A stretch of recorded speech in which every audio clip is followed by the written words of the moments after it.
Demandons au Seigneur de nous rendre sensibles à sa voix, quand il nous appelle à nous oublier nous-mêmes et à nous sacrifier pour l'avancement de sa cause. Que Dieu nous bénisse.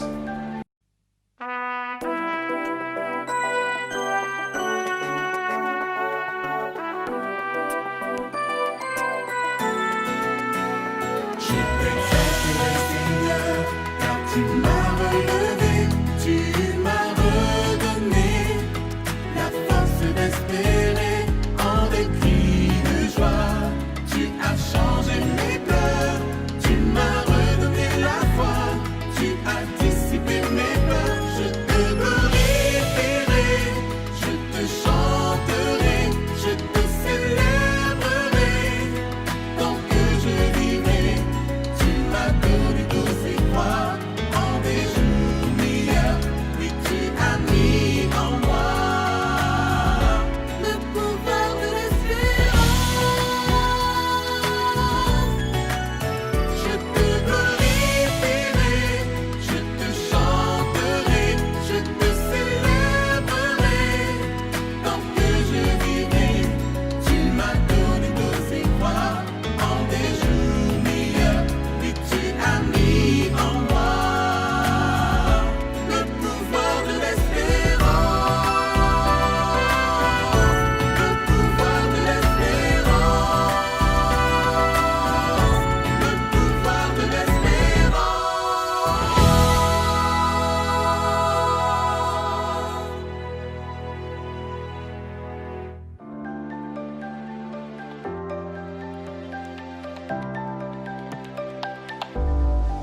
Chers frères et sœurs en Christ, chers amis du Christ, à vous tous qui cherchez solution et éclairage en cette période difficile que nous vivons, nous voulons ensemble remercier le Seigneur pour cette nouvelle opportunité qu'il nous donne d'ouvrir sa parole afin de chercher auprès de lui une consolation, une direction et une manière de vivre. Nous vivons, comme vous le savez tous, une période particulièrement angoissante. Cette période d'angoisse est particulière, non pas parce qu'elle est première dans l'histoire de l'humanité, mais parce qu'elle est planétaire. Tout le monde est concerné. Et bizarrement, on dirait que ce sont les pays les plus riches qui ont de plus grandes préoccupations. Assez étonnant, n'est-ce pas? Ça fait réfléchir. Nous voulons aussi reconnaître que cette période d'angoisse est particulière. Particulière parce que les solutions qui nous sont proposées sont elles-mêmes source d'angoisse.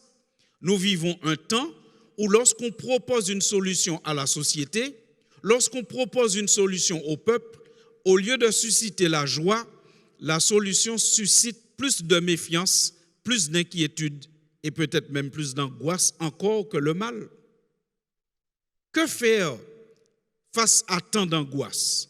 Alors nous pouvons être du côté de ceux qui font passer l'angoisse avant tout, qui parlent tout le temps d'angoisse, qui décrivent l'angoisse en détail et qui parlent de temps difficiles.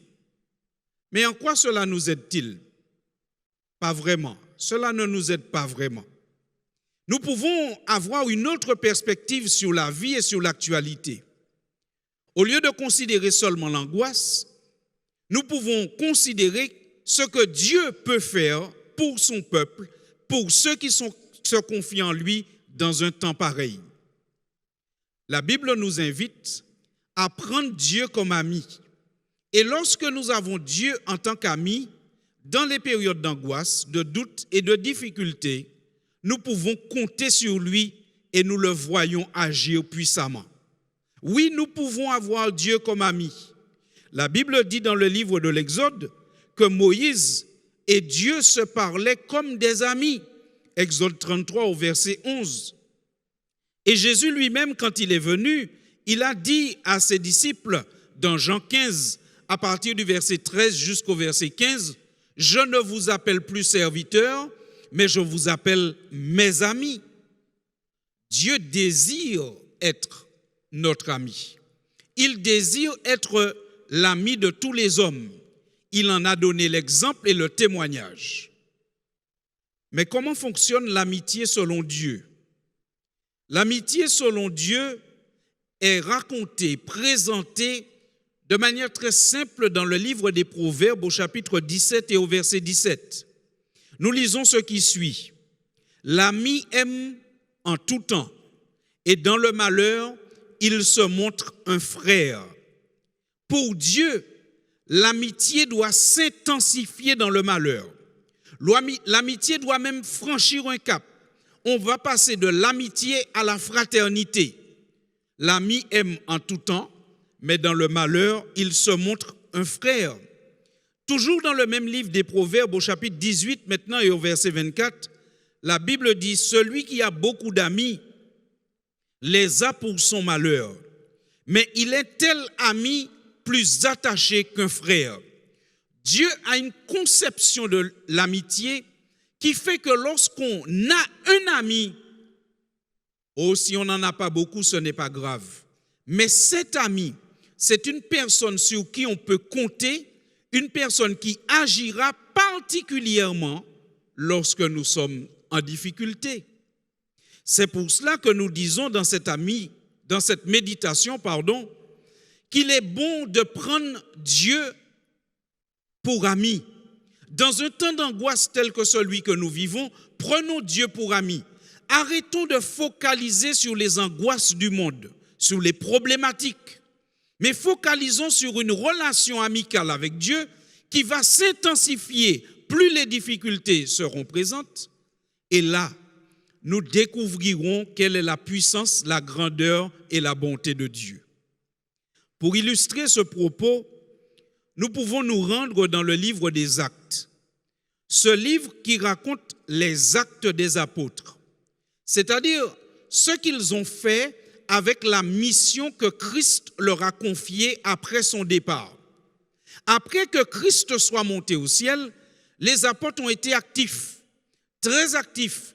Et il y a donc ce livre qui rapporte les actes qu'ils ont pu accomplir dans le cadre de la mission et du mandat qui leur a été confié par le Seigneur.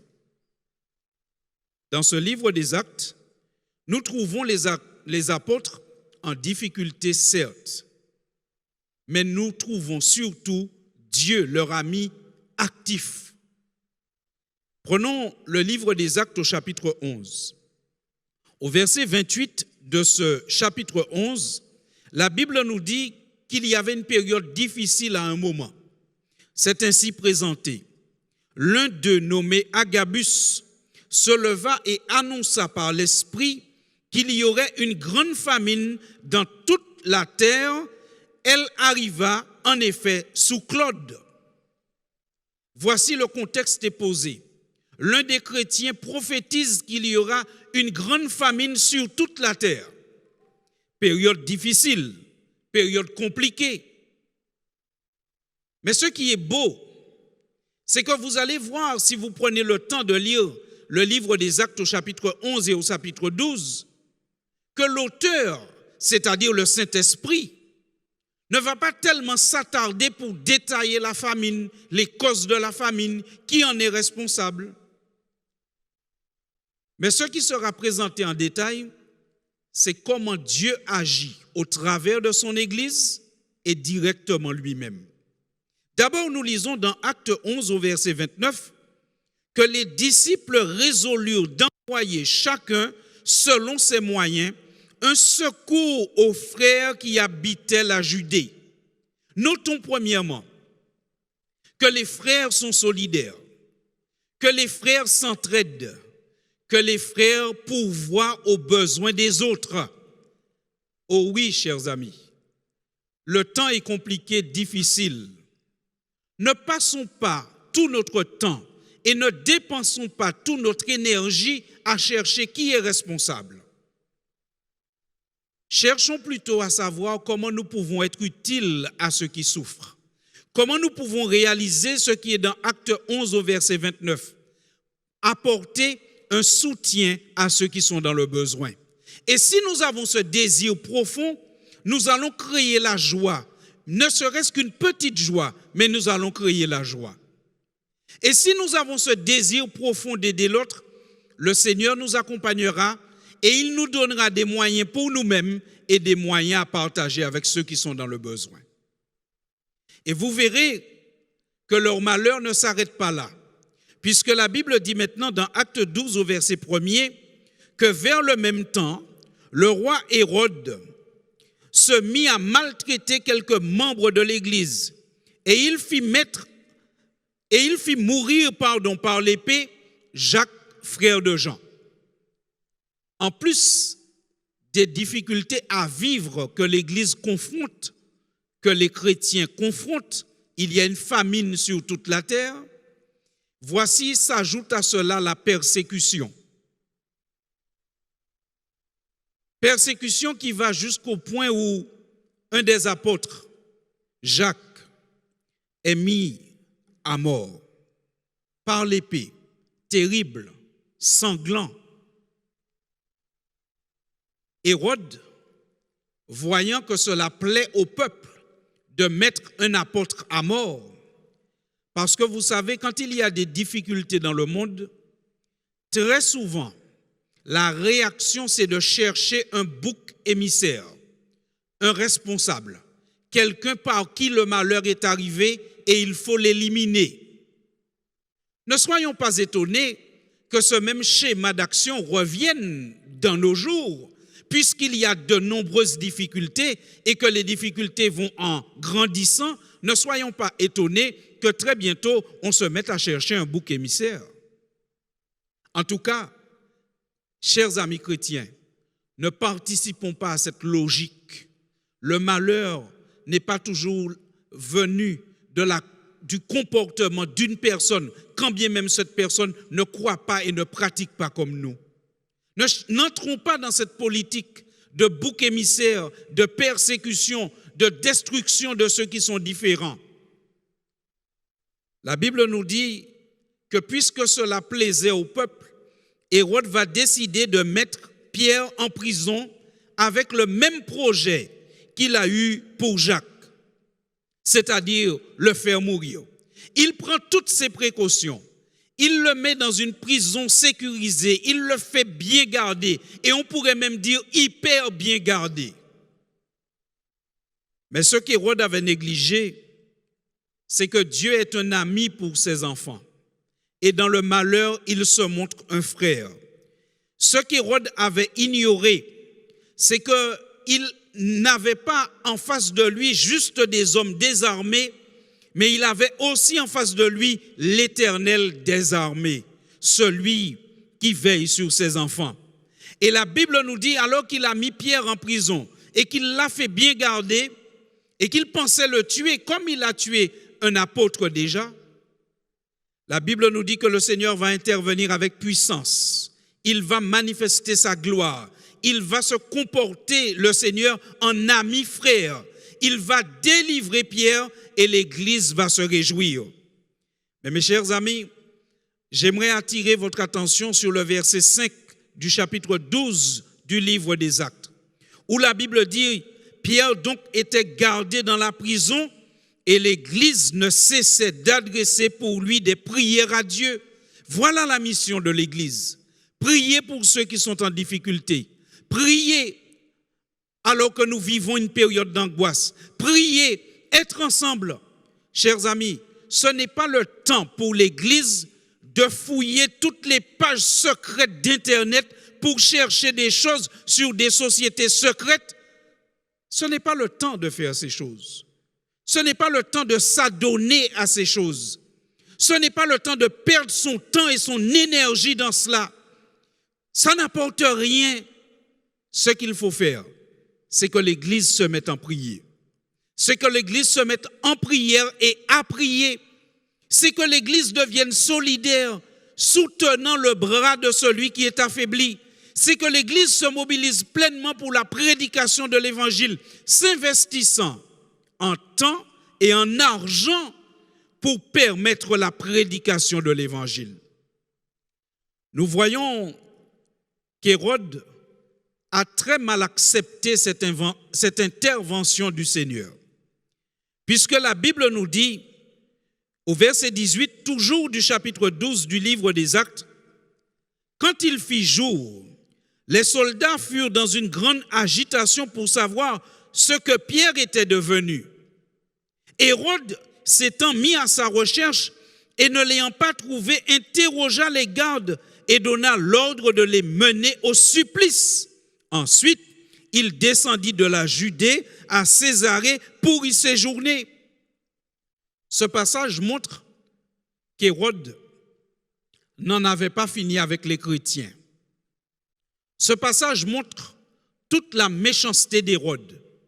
Alors que le Seigneur a libéré Pierre avec puissance, par un miracle, Hérode, pour passer sa colère, juste pour passer sa colère, fait mourir tous les gardes qui étaient présents comme s'ils étaient responsables de la libération de Pierre. Ils n'étaient pas responsables, c'est Dieu qui en était le responsable. Et par conséquent, nous retrouvons ici toute la méchanceté d'Hérode manifestée. Il veut en finir avec ceux qui louent le Seigneur et quand il ne peut pas les tuer, il tue tous ceux qui pensent qu'ils ont pu les aider. Et puis dans sa colère et dans son orgueil, il se décide à descendre à Césarée. Et là, arrivé à Césarée, il va faire une chose extraordinaire. Arrivé à Césarée, Hérode va exprimer publiquement ce qui était déjà dans son cœur. Puisque la Bible nous dit qu'au verset 21, au jour fixé, Hérode revêtu de ses habits royaux et assis sur son trône, les harangua publiquement. Et le peuple s'écria, voix d'un Dieu et non d'un homme. Hérode laisse ici voir ce qu'il avait déjà dans le cœur. Il se prend pour Dieu. Il fait tout pour être acclamé comme un Dieu. Il veut éliminer tous les serviteurs de Dieu parce qu'à ses yeux, il est le seul Dieu digne d'adoration. Hérode se conduit ici à l'image, malheureusement, de Satan. Celui qui se prend pour Dieu, qui veut la place de Dieu, qui veut recevoir l'adoration de Dieu et qui fait beaucoup de tort autour de lui, même à ses propres gardes. Mais mes chers amis, là encore, la Bible nous montre qu'il ne faut pas passer notre temps à nous inquiéter, qu'il ne faut pas passer notre temps à regarder le monde avec angoisse, mais qu'il faut passer notre temps à nous rappeler que Dieu est tout-puissant et qu'il est maître de l'histoire. La preuve, c'est qu'au verset 23 du chapitre 12 du livre des Actes, la Bible dit, tandis qu'Hérode se fait acclamer comme un Dieu, au même instant, un ange du Seigneur le frappa parce qu'il n'avait pas donné gloire à Dieu et il expira rongé des vers.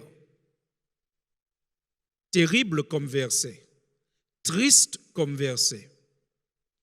Mais ce verset révèle une chose, c'est que lorsque quelqu'un a un plan pour détruire Dieu, détruire le rayonnement de Dieu, détruire les enfants de Dieu, détruire l'image de Dieu, et qu'il est entêté dans cette démarche, le Seigneur n'abandonne jamais ses enfants et il se montre un ami frère, parce que l'ami aime en tout temps, mais dans le malheur, il se montre un frère.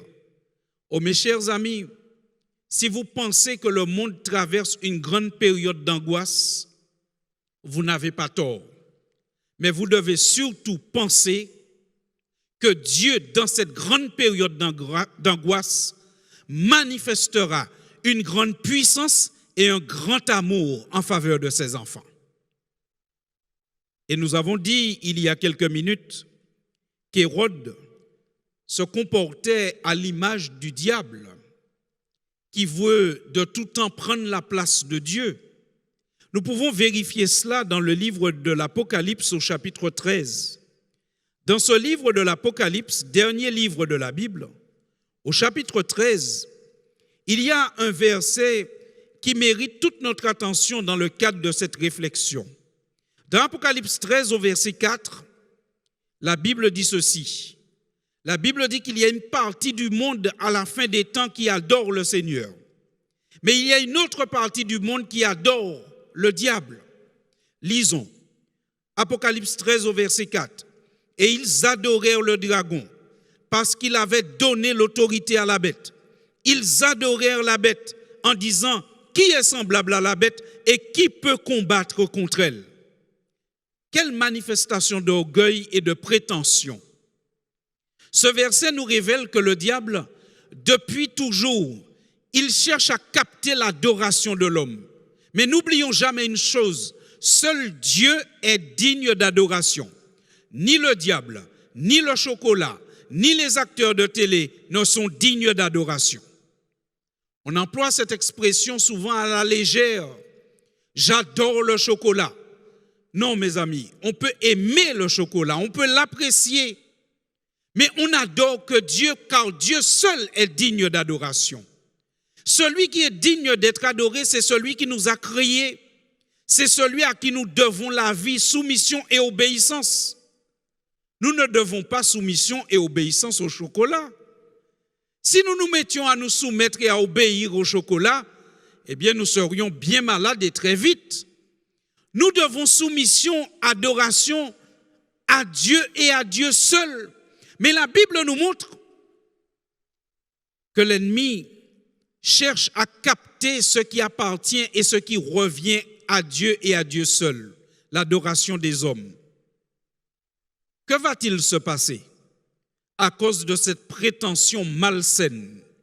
Parce que le diable, pour atteindre ses objectifs, utilise un vecteur, utilise l'interface qu'on appelle dans la Bible la bête.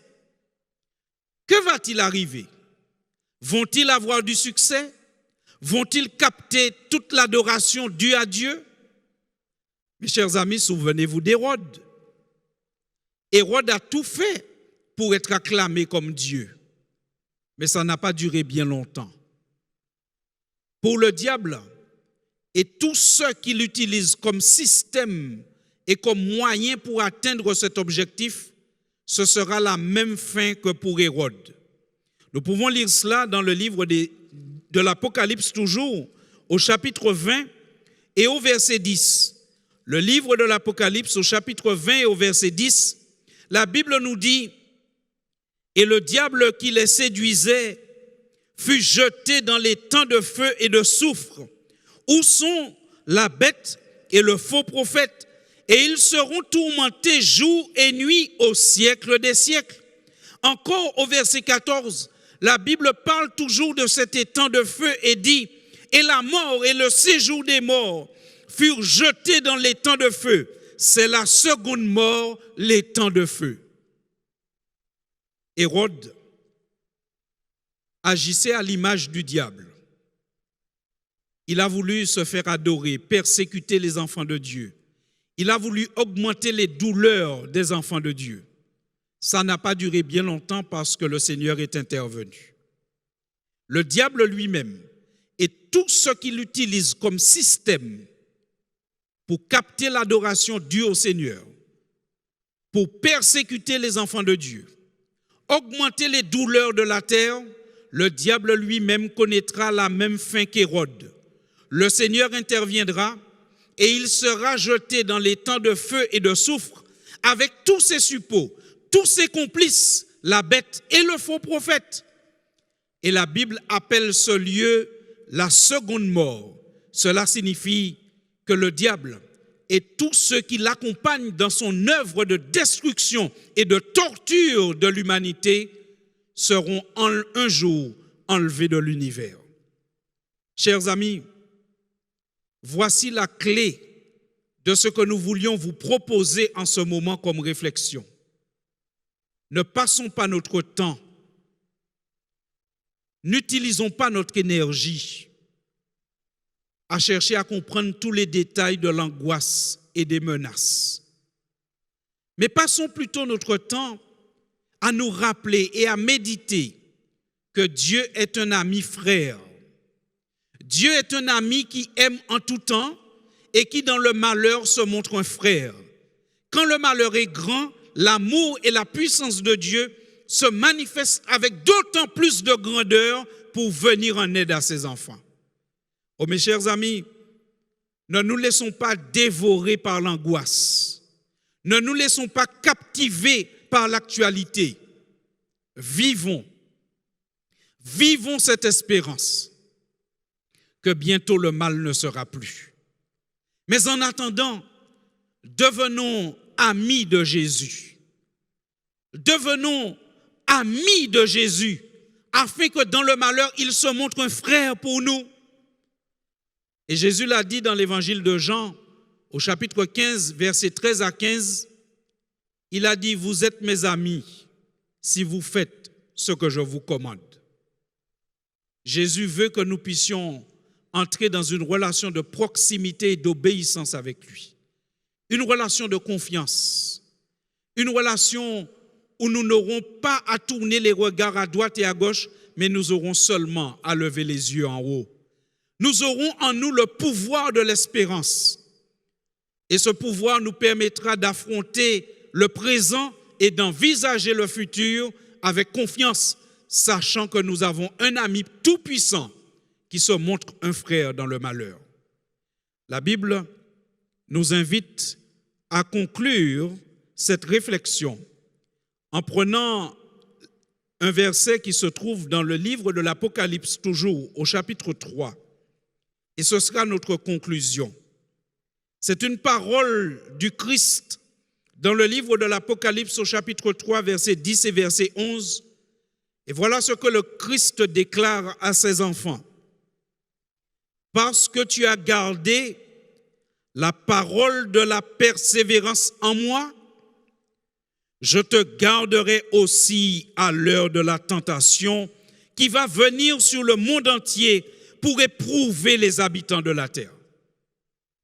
Je voudrais relire ce passage. Permettez-le-moi. Parce que tu as gardé la parole de la persévérance en moi, je te garderai aussi à l'heure de la tentation qui va venir sur le monde entier pour éprouver les habitants de la terre. Je viens bientôt, retiens ce que tu as, afin que personne ne prenne ta couronne.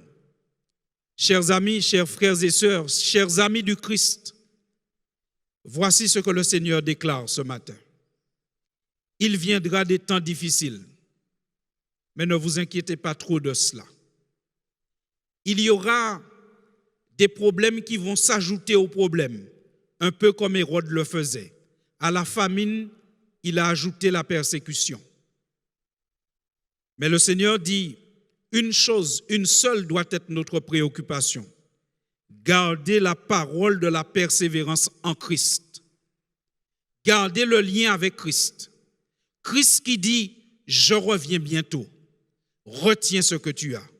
Oh mes chers amis, notre Seigneur Jésus n'a jamais abandonné ses enfants. Et ce n'est pas maintenant qu'il commencera. Notre Seigneur Jésus n'a pas abandonné son Église au moment où l'Église commençait à se développer dans la difficulté.